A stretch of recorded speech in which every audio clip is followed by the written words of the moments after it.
Happy Roketember, Noah. Happy Roketember, Eric. We are talking Guardians because they have made MLB history. They won the Central. I'm so excited to talk about this. Their reward, of course, is to face the Tigers once again, but that's okay. We'll jump into all of that. Noah, we have a special guest joining us as well.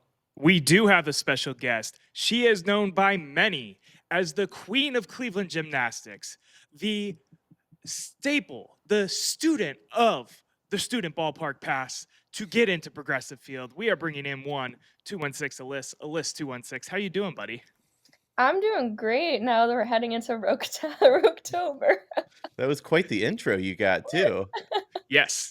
You got to keep it energetic. You got to keep it lively because we are here. Playoff baseball is here. And I think I speak for all three of us when I say this is awesome. We are so excited. We have made history. Eric, we touched on it last week on the page. And now we're here as AL Central champions going up against the little brothers of our division in the Detroit Tigers. Yeah, I just little broed them. Little Brothers is wild. Yeah, it was such an exciting run. I know you and I dipped out a little bit in the middle of the season, which I think could be expected from fans. That's okay. But what a journey. And man, they have looked incredible the last couple months. Yeah, they have. Alyssa, reactions. I know you just had an article come out, but this whole run has been fantastic as fans, has it not been? Right? Yeah, I described it in my article, which you can find on my Twitter, Alyssa216. I described it as a roller coaster ride, but not just any roller coaster, the Top Thrill Dragster, because that roller coaster takes forever to go up, and it would sometimes fall backwards. But in the end, we made it up and over. So I am super excited that we get to see Guards Ball in October.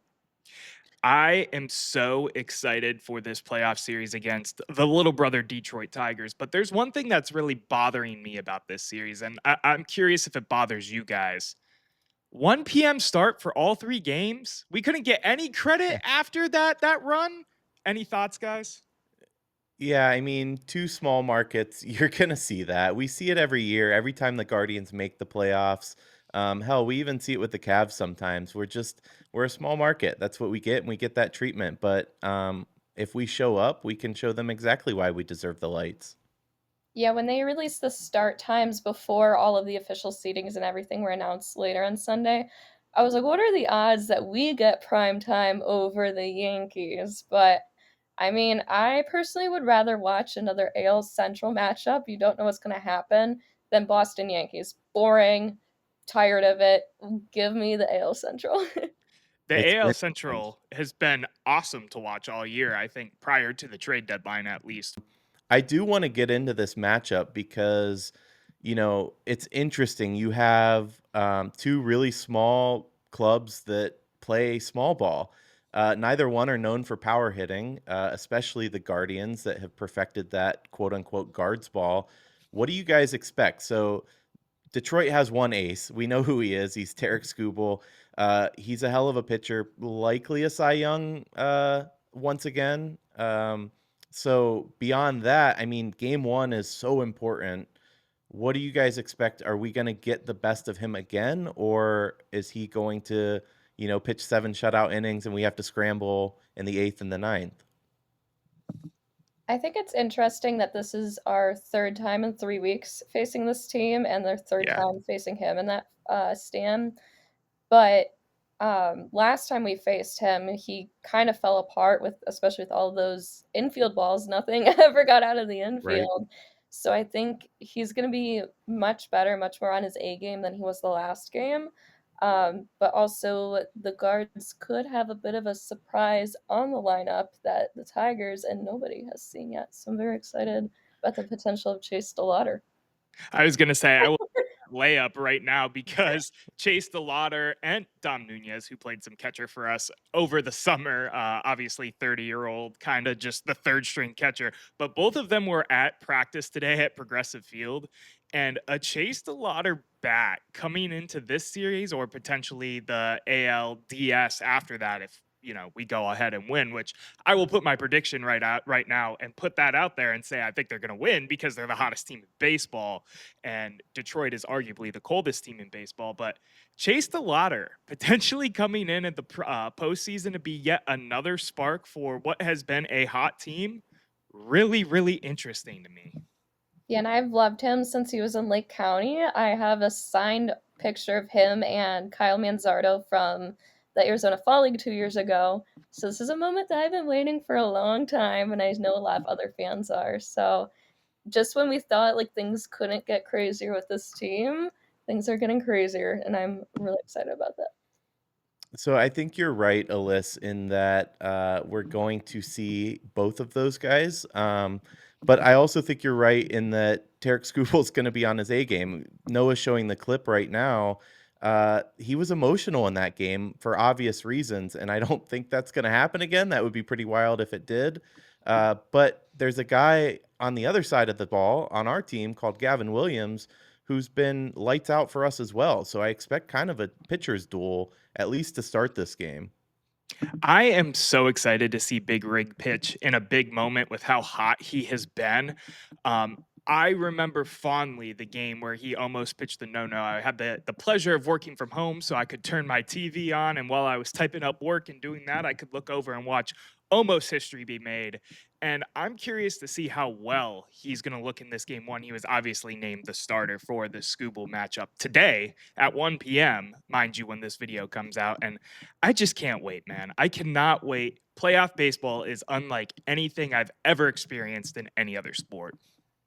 Yeah, I think our pitchers are peaking at the right time. Like once we turn the page to September 1st, that's when our six-man rotation really found it, especially Williams solidifying himself as that ace.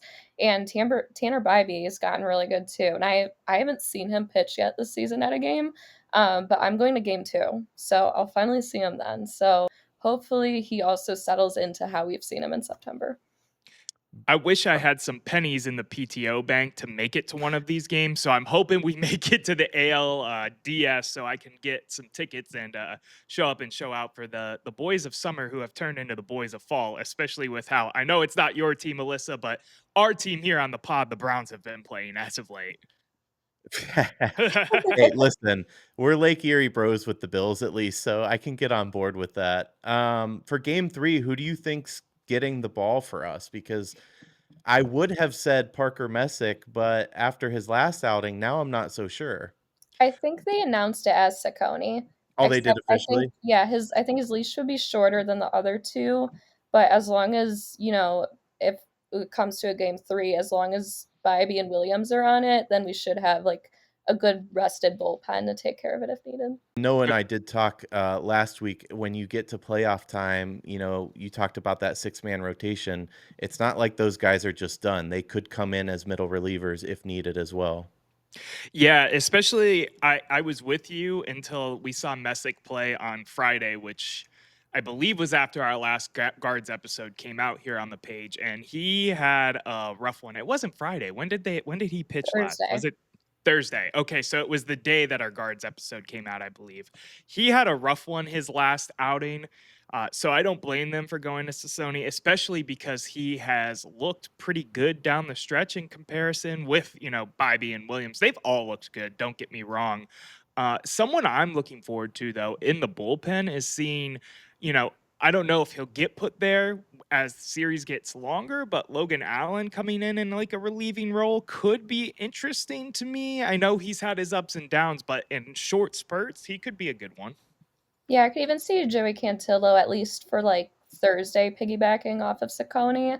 I know the Tigers are a little bit better off of lefties than they are righties, so that's why they're going to Saccone instead of Messick or Cantillo. Erik, what are you thinking pitching matchup wise? Are you feeling good overall going to game one? Obviously, Gavin Williams versus Scooble.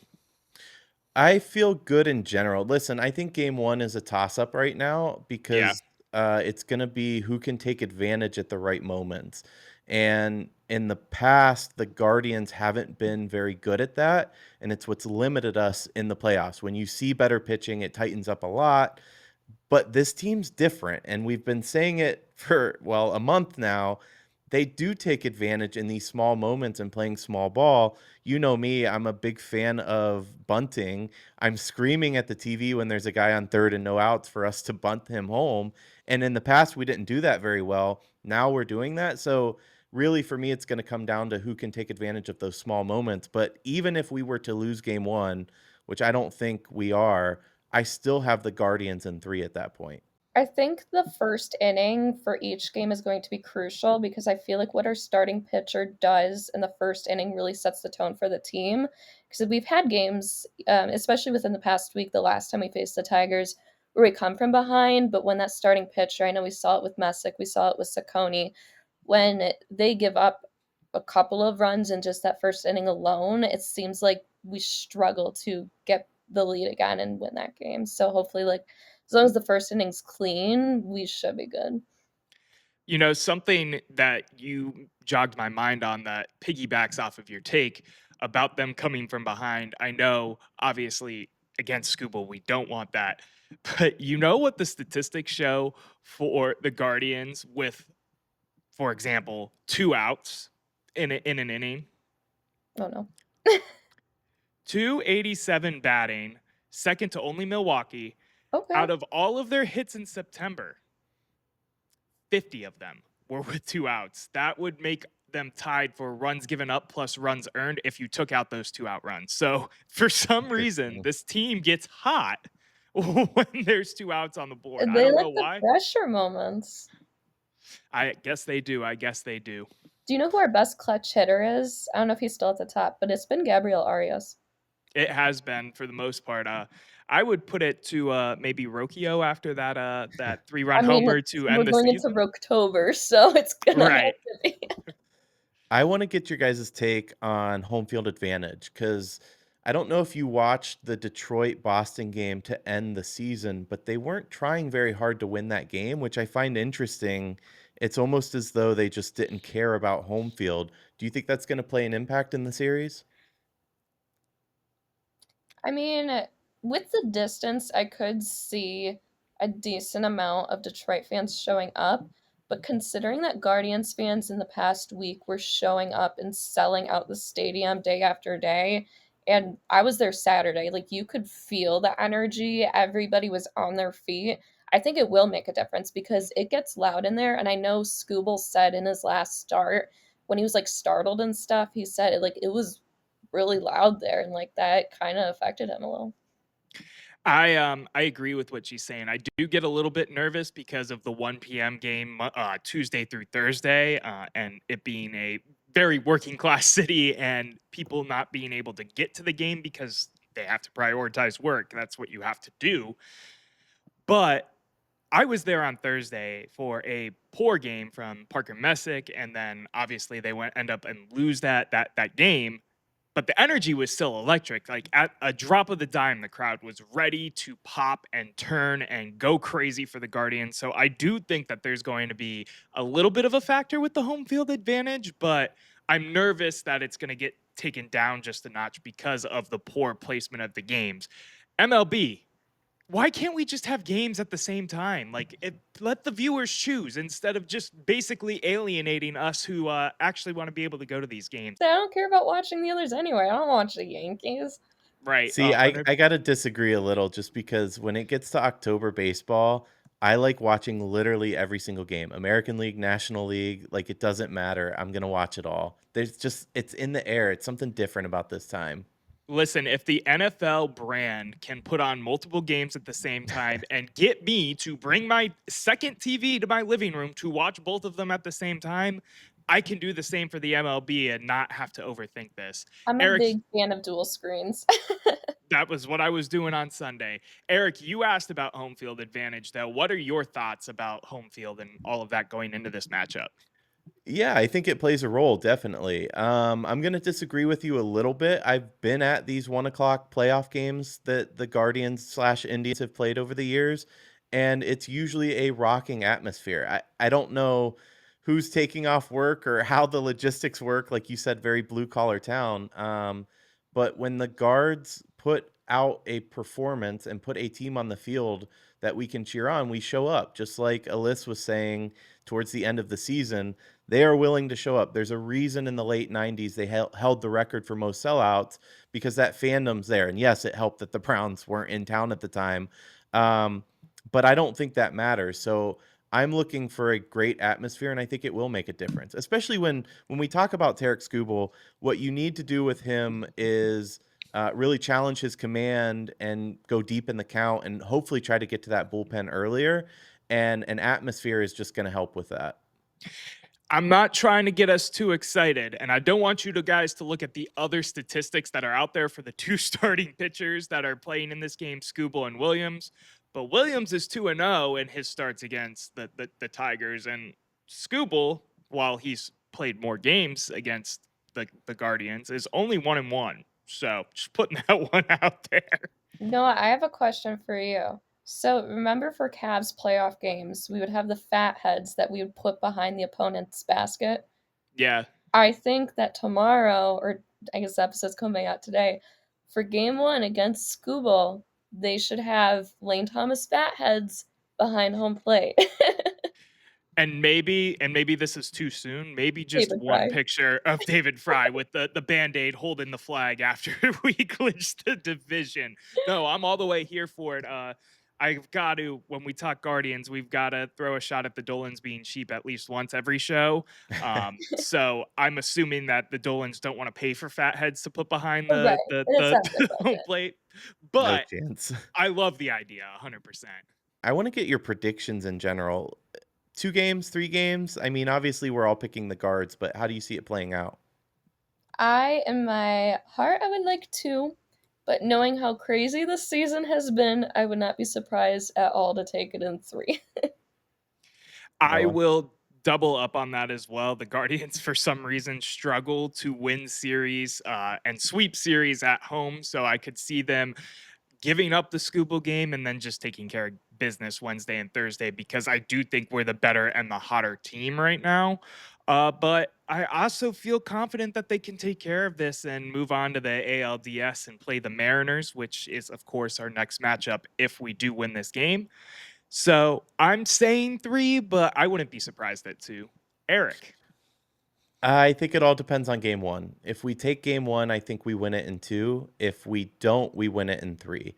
But I feel pretty good about it. And I don't think, even though Detroit looked a little better to end the season, I don't think they have that demon off their back. And I think it's in their heads. They cannot beat us.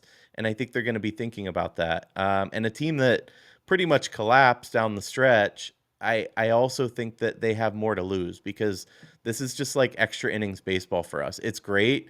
I'm really happy, win, lose, or draw. I think it's been a fantastic season, what's been done, and nothing's taking that away at this point. But for me, the boys are hungry and they're going to feast.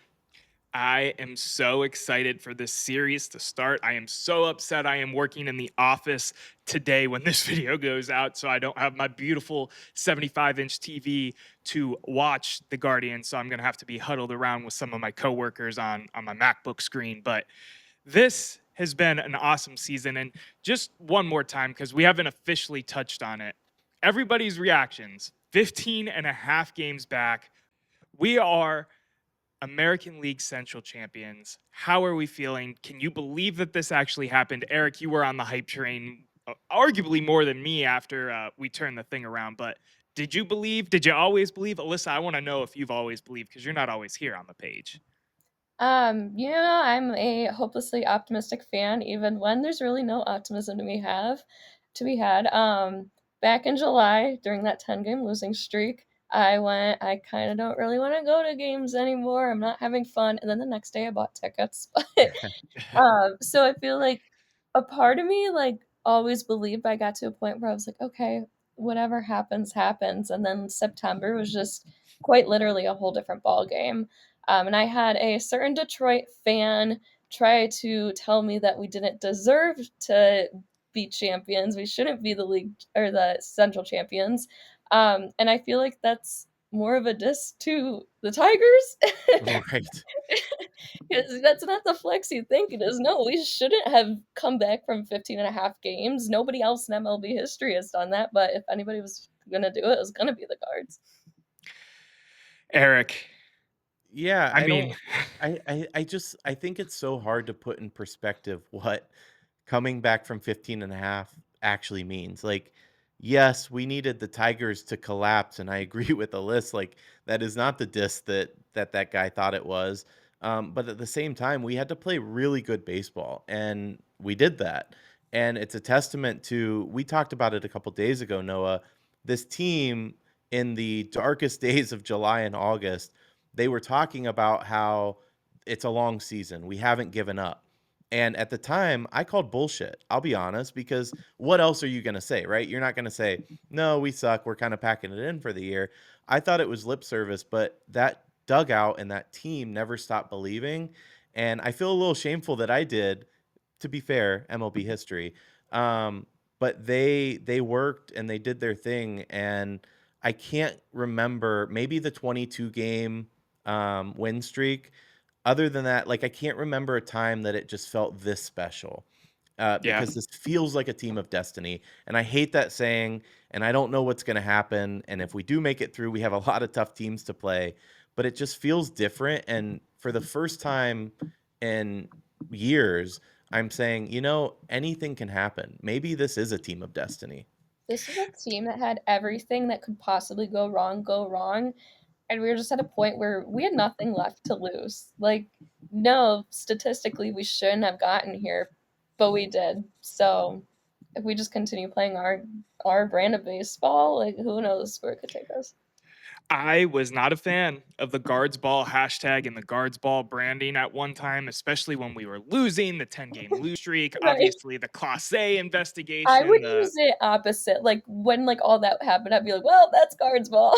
100%. That's what I mean. But now that we're here and we're winning in these small ball situations and doing what we do best as a small market, low payroll team, it's addicting to watch and it's addicting to buy into. And I'm completely back on. I tell the story of how I was packing it up. I literally put out on Twitter that that was my last game I was going to for the season. It was a great comeback win. I remember it. But when I came back, I unpacked our cooler. I put the guards koozies away. I pulled the Browns koozies out. I set out all the Browns stuff. I put the guards things away. And here I am, jersey on, hat on, ready to rock and roll for some Roketober baseball. Yeah, I had a point this Rotover. season where I was like, "All right, I'm counting down the days until the Bills." And then yesterday I had the Bills on my laptop and the guards got the TV and I was like, "Who knew I'd be in this situation?" It's absolutely absurd. I got one last question about the actual Detroit matchup that I forgot to throw in there. If you guys are cool about me asking it, we're doing well on time.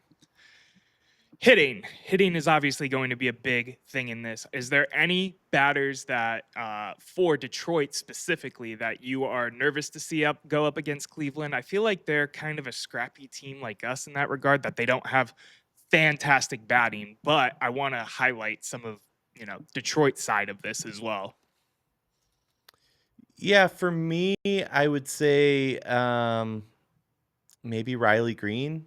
If he starts going and goes off, that would be the one that I would look for, but from the standpoint of Detroit, like, they don't worry me with their hitting. This isn't New York, Yeah. a team that's designed to.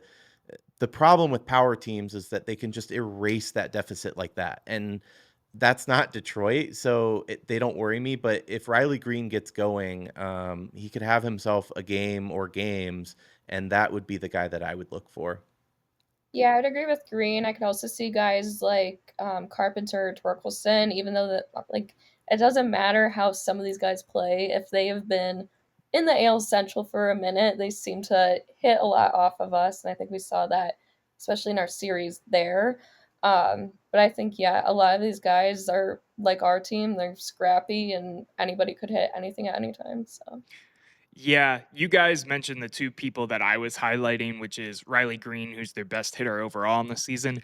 Interesting, he's only batting 136 against us, though. And then He's been Torkelson up is, and down for sure, but go uh on. huh.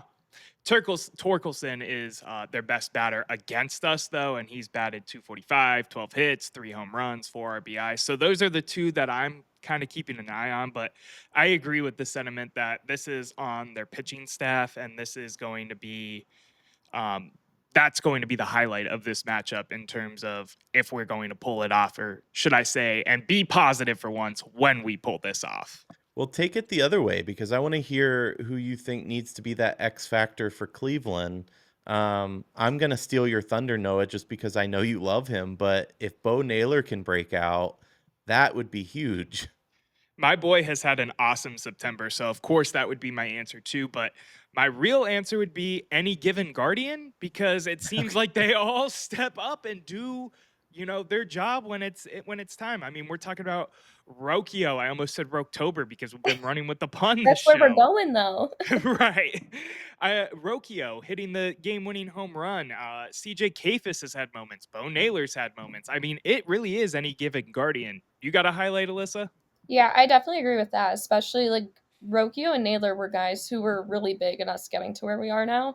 Yeah, I definitely agree, like, anybody could step up. I feel like it's really unexpected. Like, we saw in our last win of the season, Petey Halpin had a 9-pitch walk, and it ended up being necessary for Rokio to have the game-winning homer. Right. But for me, I was to say I need to see my guy step up, but now I need to specify if Chase DeLauder is gonna be here.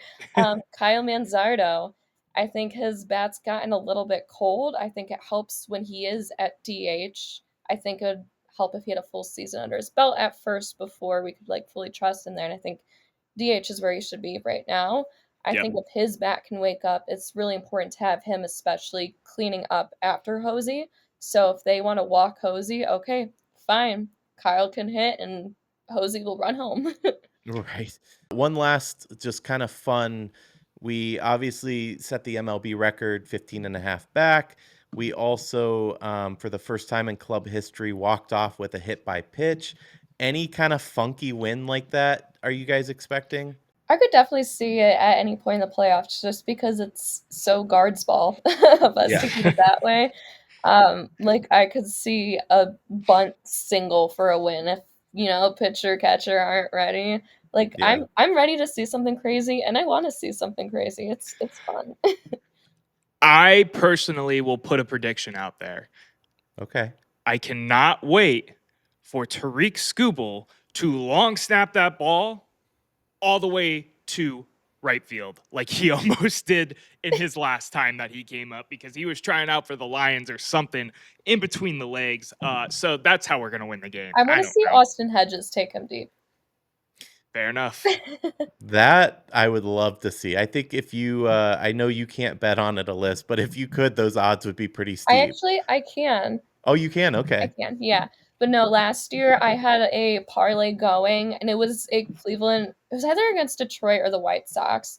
But I had it for like all these things and I had Austin Hedges striking out. That game he did not strike out, but he did hit a home run. So I guess maybe I should be willing to like lose $1 for tomorrow.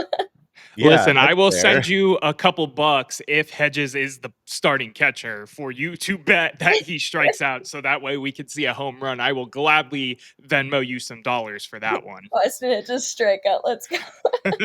Noah, Alyss, I've had so much fun talking Guardians with you both. Do you have anything to add before we get out of here? Alyssa, why don't you plug everything that you've got going on? I know you have a bunch of projects going on. You've Yeah. got some working with the MLB stuff. So why don't you plug yourself Yeah. before we take this show home? I have a lot going on now. So you can find me at Alyss216 on Twitter and Blue Sky. You can find me at 216 Alyss on Instagram and TikTok. I have a new project called Swing and Alyss that is on Twitter, Blue Sky, and Instagram, where I just talk about my sports stuff, gymnastics, and women in sports. And then I'm also a writer for Sports Girls Club, so you can find my links to my articles on all of my platforms. Make sure you go check her out. Alyssa does great work. She is a personal friend of mine, I would consider now, after meeting her through work and whatnot. So it's always a pleasure to have you on the show, chopping up a little bit of guards ball, a little Roke-tober action here at the office. Alyssa, it's been an absolute pleasure. Thank you for coming on. Thank you for having me. What a fun show. I don't want it to end, but unfortunately, the debate never ends, but the show does for now. We'll see you next time.